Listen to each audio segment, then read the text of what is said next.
சென்ற வீடியோவில் இந்தியாவினுடைய கிழக்கு பகுதியிலிருந்து வரவிருக்கும் ஆபத்து, இந்தியாவிற்கான ஒரு அச்சுறுத்தல், அதை பற்றின பல தகவல்களை பார்த்தோம். குறிப்பாக 2 நாடுகளும் மத அடிப்படையில் சேர்ந்திருக்காங்க.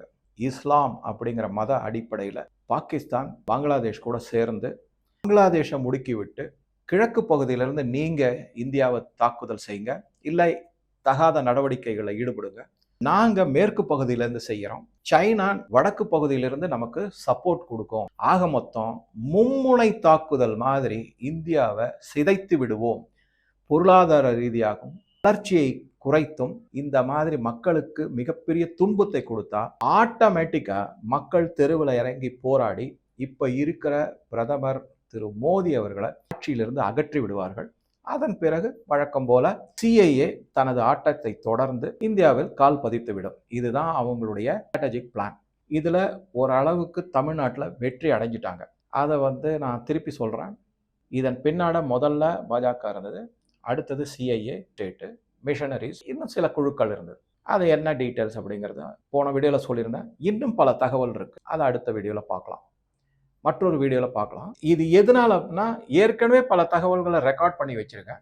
அது இப்போ இந்த காலத்தோட சிலது மாற்றங்கள் வேணும், அதை வச்சு நான் இன்னும் சில தகவல் உங்களோட ஷேர். சரி, இப்போ முக்கியமாக என்ன அப்படின்னு பார்த்தீங்கன்னா, நம்ம எல்லாருக்குமே தெரியும், ஏப்ரல் 22, 2025 காஷ்மீர் பள்ளத்தாக்கில் இருக்கக்கூடிய பஹல்காவ்ல ஒரு மிக மிக கொடூரமான நிகழ்வு நடந்தது. மதத்தின் அடிப்படையில் சுற்றுலா பயணிகள் பயங்கரவாதிகளால, குறிப்பா பாகிஸ்தானில் இருந்து அனுப்பப்பட்ட பயங்கரவாதிகளால சுட்டுக் கொல்லப்பட்டார்கள். இன்னைக்கும் அதை நினைச்சோம்னா மனசு அப்படியே ரொம்ப வருத்தமா தான் இருக்கும். எவ்வளவு ஒரு கேடுகட்டத்தனமா மதத்தின் அடிப்படையில என்ன செய்யறது?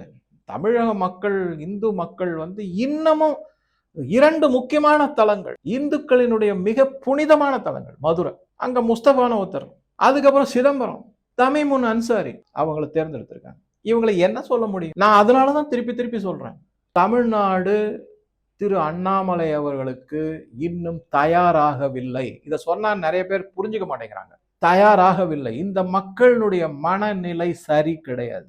அதற்கான காலம் வரணும். சரி, இப்ப நான் இந்த இதுக்கு வந்துடுறேன். அந்த பஹல்காவ் நிகழ்வுக்கு, கொடூர நிகழ்வுக்கு கரெக்டா 15 நாட்களுக்கு முன்னாடி பாகிஸ்தானின் இராணுவ தலைவர் ஃபெயில்டு மார்ஷல் அசீம் முனீர் அவர் என்ன பண்ணாருன்னா, பாகிஸ்தான் டயஸ்போரா, அதாவது பாகிஸ்தான்ல இருந்து வெளிநாட்டில் இருக்கக்கூடிய வாழக்கூடிய இஸ்லாமியர் எல்லாரையும் கூப்பிட்டு ஒரு கான்ஃபரன்ஸ், ஒரு மீட்டிங் மாதிரி வச்சிருந்தார். அந்த மீட்டிங்ல அவர் முக்கியமான தகவல்களை, அது ஆக்சுவலா தகவல்கள் கிடையாது, வெறுப்பு அப்படியே கொட்டினார். இந்தியாவும் பாகிஸ்தானும் வேறு வேறு நாடு, நமது மதம் வேறு, கலாச்சாரம் வேறு, நம்மளுடைய சிவிலைசேஷன் சொல்லக்கூடிய நாகரிகங்கள் நம்ம 2 பேருக்கும் ஒத்தே போகாது. அப்படி இருக்கும்போது இந்தியாவில் வாழக்கூடிய இஸ்லாமியர்களை காப்பாற்ற வேண்டியது நமது கடமை. அதனால இந்தியாவை அழிக்க வேண்டும், இந்துக்களை அழிக்க வேண்டும் அப்படின்னு பயங்கரமா பேசினார். நீங்க நம்ப மாட்டீங்க, அவர் பேசி 15வது நாள் தான் காஷ்மீர் பள்ளத்தாக்கு பஹல்காவ்ல இந்த கொடூர நிகழ்வு நடத்தப்பட்டது. இது முக்கியமான செய்தி. அதை சொல்லிட்டு காஷ்மீரை இந்தியாவிலிருந்து பாகிஸ்தான் விடுவிக்கும், அவர்களுக்கு சுதந்திரம் வாங்கி கொடுக்கும் அப்படிங்கிறதாம சொல்லிட்டாங்க. இப்ப அதே மாதிரி மே மாதம் 10ஆம் தேதி மீண்டும் அதே மாதிரி ஒரு உரையை அசீம் முனீர், பாகிஸ்தானுடைய ஃபெயில்டு மார்ஷல், நடத்தியிருக்கான். இது நம்ம சாதாரணமா எடுத்துக்க கூடாது. இதுக்கு பின்னாடி ஏதோ ஒரு மிகப்பெரிய சதி திட்டம், ஒரு ஸ்ட்ராட்டஜி இருக்கு அப்படிங்கிறான். இந்த ஃபெயில்டு மார்ஷல் அசீம் முனீர் இருக்கான்ல, அவன் என்ன பண்ணியிருக்கான் அப்படின்னா, காஷ்மீரை மீட்டெடுப்போம் அப்படின்னு சொல்லிட்டு ஆபரேஷன் சிந்தூர்ல நம்ம சரியான பாடம் இந்தியாவிற்கு கற்றுக் கொடுத்துட்டோம். சிரிக்கவே சிரிக்காதீங்க, இவன் சொல்றதுல கொஞ்சம் நம்ம தீவிரமா யோசிக்கணும். அவங்க ஆனா ஆபரேஷன் சிந்தூர் 2.0 எடுத்துக்கிட்டு நடத்த போறேன்னு சொல்லிக்கிட்டு இருக்காங்க. ஏதாவது மிஸ் அட்வென்ச்சர், அதாவது தகாத செயல்கள்ல, ஒரு ஓவர் கான்பிடன்ஸோட இந்தியா ஏதாவது செயல்கள்ல ஈடுபட்டால் பாகிஸ்தான் இந்தியாவை ஒழித்து விடும். இந்த மாதிரி பேசுறாங்க அப்படின்னா இந்தியாவை அழித்து விடும் அப்படிங்கிற மிகப்பெரிய பேரழிவு இந்தியாவுக்கு உண்டாக்குவோம் அப்படின்னு அந்த அசீம் முனீர் சொல்லியிருக்கான். இதை நம்ம கொஞ்சம் கவனிக்கணும். எதனால அப்படின்னா, அணு ஆயுதத்தை உபயோகிப்பதற்கு கூட நாங்க தயங்க மாட்டோங்கிற மாதிரி ஒரு கடுமையான செய்தியை சொல்லியிருக்காங்க. இதுதான் கொஞ்சம் நமக்கு ஒரு அதிர்ச்சியையும் ஒரு சங்கடத்தையும் விளைவிக்கக்கூடிய அசீம் முனீர் அவனுடைய செய்தி. இதை 10ஆம் தேதி மே மாதம் ஒரு கூட்டத்தில் இதே மாதிரி டயஸ்போரா மற்ற இராணுவ அதிகாரிகள் அரசு அதிகாரிகளுக்கு முன்னாடி சொல்லிட்டு ரொம்ப பெருமையா பேசியிருக்கான். அந்த மாதிரி பார்க்கும்போது தான் என்னடா இது இவ்வளவு ஸ்ட்ராங்கா இவன் பேசுறான்னா இவனுக்கு பின்புலத்துல யாரோ இவனுக்கு பயங்கரமா சப்போர்ட் பண்றாங்க அப்படிங்கிற சந்தேகம் நமக்கு வலுப்பு இருக்கு. ஏன்னா ஆபரேஷன் சிந்தூர் 1.0ல இந்தியா உலகளவில் ப்ரூவ் பண்ணு எந்த மாதிரி ஒரு சேதத்தை பாகிஸ்தானுக்கு மட்டுமல்லாமல் சைனா மற்றும் அமெரிக்காவுக்கும் ஏற்படுத்தணும் அப்படிங்கிறது நமக்கு உலகமே பாராட்டினாங்க. 72 மணி நேரத்துல அடிச்சு நொறுக்கிருக்காங்க. அந்த மாதிரி மிகப்பெரிய சேதம். அந்த மாதிரி இப்ப அதனால என்ன பண்ணிட்டாங்கன்னா கொஞ்சம் சுதாரிச்சுக்கிட்டாங்க. அந்த சுதாரிப்பின் மூலமாகத்தான் என்ன வந்திருக்கு அப்படின்னா, அமெரிக்கா கிட்ட அடிக்கடி நீங்க பார்த்திருப்பீங்க, நாய்க்குட்டி மாதிரி ட்ரம்ப் பின்னாடி ஒரு பிஸ்கட் தூக்கி போட்டா டே வா அப்படின்னா வருவான், போவான் அமெரிக்காவுக்கு. போய் ட்ரம்ப் வாசல்ல நின்றுட்டு இருப்பான். வேடிக்கை என்னன்னா அவனை வரவேற்கிறதுக்கெல்லாம் பெரிய அதிகாரம், யாரோ ஒரு சாதாரண கிளர்க் மாதிரி அனுப்பி அவனை கூட்டு வருவான். அதுவும் வாசல்ல இந்த கார் இருக்கு ஏறி போ அப்படின்ற மாதிரி விரட்டி விடுவாங்க. அந்த மாதிரி அவனை அமெரிக்கா கூப்பிட்டு அனுப்பி ட்ரம்ப் நீ ஏதாவது இந்தியாவிற்கு எதிரான செயல்களில் ஈடுபடணும். முதல்ல நான் சொன்ன மாதிரி சைனாவை தான் கேட்டாங்க. சைனாவோட நான் திருப்பி சொல்றேன், அமெரிக்காவுக்கும் சைனாவுக்கும் நம்ம கண் முன்னாடி என்ன நடக்குதோ அது கிடையாது. அதாவது அவங்க 2 பேரும் சண்டை போட்டுக்கிறாங்க, டேரிஃப் வார் இருக்கு, அமெரிக்கா சைனாவை வீழ்த்தி விடும், சைனாவை அமெரிக்காவை, இதெல்லாம் கிடையாது. அவங்க 2 பேருக்கு பொறுத்த வரைக்கும் வர்த்தகம் தான் முக்கியம், அதுல சம்பாதிக்கக்கூடிய பணம் தான் முக்கியம். அதனால அதை ஒரு பக்கம் ஒதுக்கி வச்சுட்டு அமெரிக்காவோட கண்டிப்பா சைனா சேரும் இந்தியாவிற்கு எதிராக அப்படிங்கிறத நம்ம மறக்கவே கூடாது. அப்பப்ப நடுவுல நமக்கும் நல்ல மாதிரி ஏதோ பேசுவாங்க, அதெல்லாம் வர்த்தகம் சார்ந்தது. என்ன மாதிரி வர்த்தகம் அப்படிங்கிறதுதான் இப்ப பாருங்க. சைனா தான் நேரடியா வர்றதுக்கு மிகப்பெரிய தயக்கம். ஏன்னா அமெரிக்காவுக்கு ஊதாரித்தனத்தினாலையும் உலக நாடுகள் பலதுலையும் போர் எடுத்து செஞ்சதுனாலையும் ஒரு பொருளாதார வீழ்ச்சி, கடன் மேல கடன், $39 ட்ரில்லியன் இதெல்லாம் நம்ம பார்த்தோம். ஆனா சைனாவோட பிரச்சனை என்ன இருக்குன்னா, அவங்களுக்கு எப்பவுமே அவங்க நாட்டு உற்பத்தி எல்லாமே ஏற்றுமதி சார்ந்தது. இந்தியா மாதிரி இந்த நாட்டிலேயே உற்பத்தி, நம்மளே தான் கன்சியூமர், அந்த மாதிரி கிடையாது. நுகர்வோரும் நாங்களே, உற்பத்தியாளர்களும் நாங்களே, எங்களுக்கு மிஞ்சி இருக்கிறத நாங்க வெளிநாட்டுக்கு எக்ஸ்போர்ட் பண்ணுவோம் அப்படிங்கிற அந்த மாதிரி ஏற்றுமதி செய்வோங்கிறது கிடையாது. சைனால 80% ஏற்றுமதி சார்ந்த பொருளாதாரம். இந்த ஏற்றுமதி சார்ந்த பொருளாதாரத்துல இப்ப உலக நாடுகளே பொருளாதாரத்துல வீழ்ச்சி அடைந்து வரும்போது சைனாவுக்கு யூரோப்பியன் யூனியனா இருக்கட்டும், அமெரிக்காவா இருக்கட்டும், மற்ற நாடுகளா இருக்கட்டும், இப்ப இந்தியால இந்த எப்பவுமே பாரத பிரதமர் மோடி சொல்லிக்கிட்டே இருக்காரு, வோக்கல் ஃபார் லோக்கல், ஆத்ம நிர்பர், இதெல்லாம் பல விதமான இது நம்ம குறைச்சிட்டோம். சைனால இருந்து வாங்குறது எல்லாமே பல விதமான இதெல்லாம், குறிப்பா எலக்ட்ரானிக் ஐட்டம் இது எல்லாமே. இப்போ ஒன்னும் இல்ல, ஆப்பிள் போன் எடுத்துக்கிட்டீங்கன்னா நம்ம முன்னாடி சைனால இருந்து வர, அமெரிக்கா போயிட்டு அங்கேருந்து வர மாட்டேங்குது. இப்ப அப்படி கிடையாது, நம்மளே இங்கேயே மேனுஃபேக்சரிங் இருக்கு. அதே மாதிரி அதை தாண்டி என்ன அப்படின்னா, சைனாவை பொறுத்த வரைக்கும் இந்தியாவில் இருக்கக்கூடிய 140 கோடி மக்கள், அது ரொம்ப முக்கியம். எதனால முக்கியம்னா வர்த்தகம் தான் முக்கியம். அவங்களுக்கு இந்தியா ஒரு மிகப்பெரிய சந்தை. அந்த சந்தையின் மூலமாக கிடைக்கக்கூடிய வியாபாரம், அதன் மூலமாக கொடுக்கக்கூடிய அந்நிய செலாவணி அவங்களுக்கு முக்கியம். அதனால சைனா இந்தியாவை நேரடியா தாக்குவதற்கு தயக்கம் காமிக்கிறாங்க. இதை தவிர இன்னும் முக்கியமான இது என்ன அப்படின்னா, 2 இடத்துல சைனா மூக்குடைப்பட்டது. இது ஏதோ 2014க்கு முன்னாடி நேரு காலத்துல இருந்த பாரத அரசோ இல்ல இந்திரா காந்தி காலத்துல இருந்த அரசோ கிடையாது.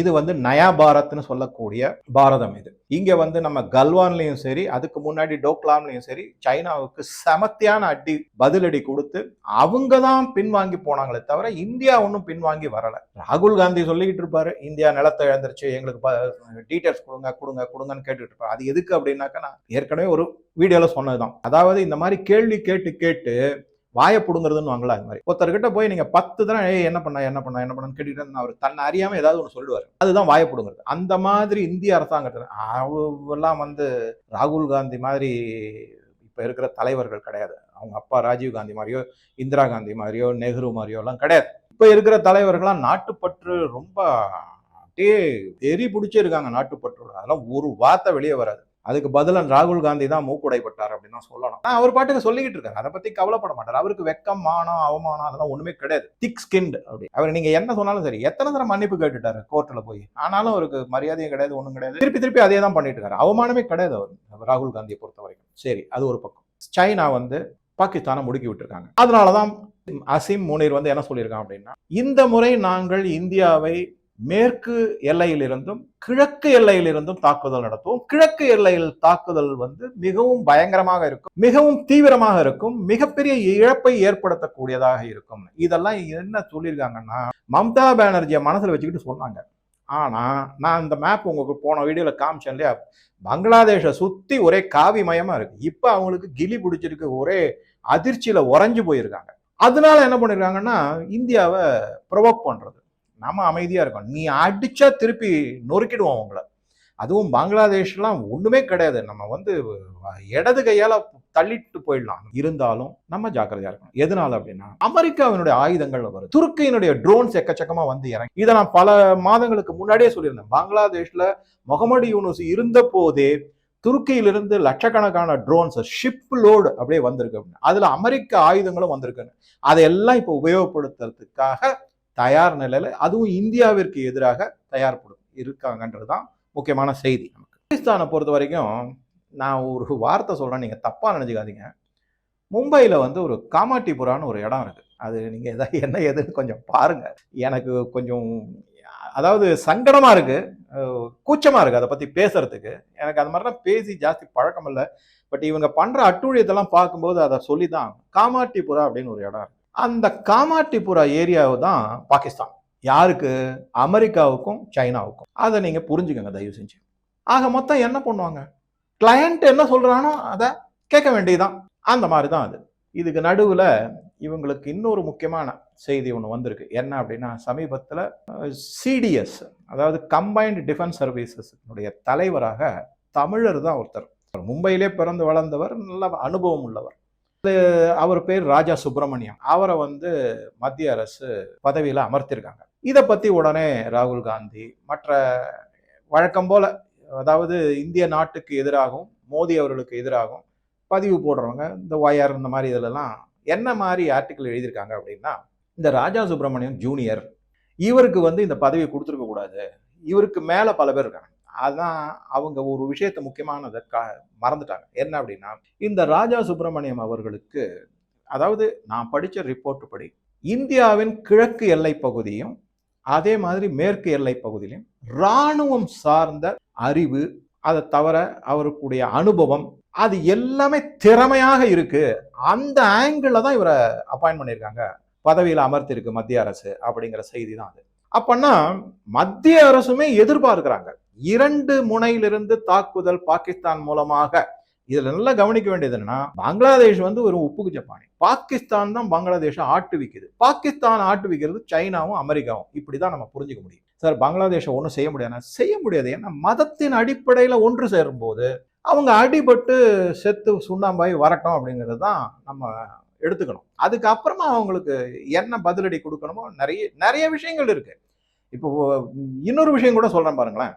இப்ப பங்களாதேஷ்ல இருந்து என்ன பண்ணிருக்காங்கன்னா, கிட்டத்தட்ட ஒரு 12 civil servants, secretary, under secretary இதெல்லாம் இருக்காங்களே அரசாங்கத்துல, அவங்கள பயிற்சிக்காக லாகூருக்கு அனுப்பியிருக்காங்க.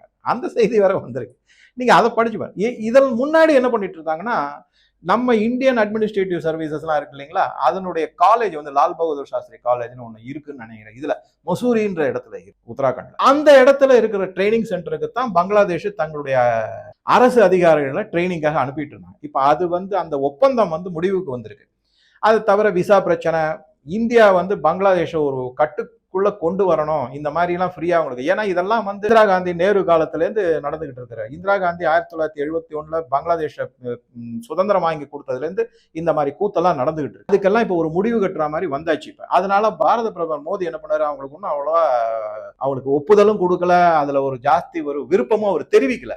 அதனால அவங்க என்ன பண்ணாங்க, வேற வழி இல்லாம இங்க இருந்து பாகிஸ்தானுக்கு அனுப்புறாங்க. ஆக்சுவலா பாகிஸ்தானுக்கு அவங்க ஒன்றும் பயிற்சிக்காக போகல, அங்க போய் எதையாவது தகாத செயல்களை ஈடுபடுவதற்கான பயிற்சி எடுத்துக்கிட்டு தான் பங்களாதேஷ்க்கு வருவாங்க. ஆக மொத்தம் பங்களாதேஷ் இன்னைக்கு பொறுத்த வரைக்கும் பாகிஸ்தானால ஆட்டுவிக்கப்படுகிறது, அவர்கள் இந்தியாவுக்கு எதிராக செயல்படுகிறார்கள் தான் உண்மையான செய்தி இது. ஸோ இதுவும் நடந்திருக்கு. இதுவும் இப்பதான் ஒரு 10 நாட்களுக்குள்ளதான். ஆக மொத்தம் நீங்க பாத்தீங்கன்னா மிக விரைவாக பல முன்னெடுப்புகள் நடந்துகிட்டு வருது அப்படிங்கிறத நம்ம பார்க்கலாம். இதை தவிர இன்னும் ஒரு மிக முக்கியமான செய்தி என்ன அப்படின்னாக்கா, பாகிஸ்தானுடைய ஏர்ஃபோர்ஸ்ல இருந்து 5 அதிகாரிகள் பங்களாதேஷுக்கு போயிருக்காங்க. ரேடிசன் ப்ளூ அப்படிங்கிற ஹோட்டல்ல தங்கியிருக்காங்க. அங்கிருந்து பல பங்களாதேஷ் ராணுவ அதிகாரிகளை சந்திச்சிருக்காங்க. இதுக்கு அவங்க சொல்லக்கூடிய காரணம் என்ன அப்படின்னா, பங்களாதேஷ்ல இருக்கக்கூடிய ஃபைட்டர் ஜெட் அந்த அதாவது விமானப்படை வீரர்களுக்கு சில ட்ரைனிங்கை கொடுக்கறதுக்காக அதற்கான பேச்சுவார்த்தைக்காக நாங்க வந்திருக்கோம் அப்படிங்கிறது தான் அவங்க வெளியிட்டுள்ள வெளிப்படையான செய்தி. உள்ளுக்குள்ள வேற விதமான இருக்கு. ஒரு 5 நபர் வந்திருக்காங்க. அதுல வந்து air vice marshal Aurangzeb Ahmed அப்படிங்கிறவர் தான் அது. அவர் வந்து இந்த சென்டர் ஆஃப் கிராவிட்டி ஆபீசர் அப்படின்னு சொல்றாங்க. அவர் வந்து சேர்ந்திருக்காரு 10ஆம் தேதி மே மாசம் 2026. என்னைக்கு நல்ல கவனிங்க, இதுதான் நான் கோஇன்சிடென்ஸா இல்ல ஒரு பர்ஃபெக்ட் பிளானிங்கா அப்படிங்கிறத பத்தி நான் அடிக்கடி சொல்றது. சரியான திட்டமிட்டு தான் சொன்னேன். 10ஆம் தேதி மே மாசம் அசீம் முனீர் இந்தியாவிற்கு எதிராக கிழக்கு பகுதியிலிருந்தும் அதனுடைய கிழக்கு எல்லையிலிருந்து இந்தியாவின் கிழக்கு எல்லையிலிருந்தும் மேற்கு எல்லையிலிருந்தும் நாங்கள் தாக்குதல் நடத்துவோம்னு சொல்லியிருக்கான். அதே 10ஆம் தேதி இந்த விமானப்படை பாகிஸ்தானுடைய விமானப்படை வீரர்கள் அதிகாரிகள் பங்களாதேஷுக்கு போயிருக்காங்க. எந்த ஹோட்டல்ல தங்கியிருக்காங்கிறத முதற்கொண்டு நமக்கு செய்திகள் வந்திருக்கு. அதோட இல்லாம இது வேடிக்கை பாருங்க, நான் யார் யாரெல்லாம் போயிருக்காங்கன்ற பேரெல்லாம் கூட கொடுத்துருக்காங்க. பாகிஸ்தான் ஏர்ஃபோர்ஸ்ல அதுல வந்து டாக்கால போய் இறங்கியிருக்காங்க. ரேடிசன் ப்ளூ ஹோட்டல்ல தங்கியிருக்காங்க. அவங்க எந்த விமானம் மூலமாக போனாங்கன்னா flight number QR638 Khattar air vice. இப்ப புரியுதுங்களா? போன ஒரு வீடியோல துபாயை பத்தி நான் திட்டுனதுக்கு காரணம் என்னன்னு. கட்டார், இந்த சவுதி எல்லாருமே இந்தியாவுக்கு எதிராக செயல்படுறவங்க தான்.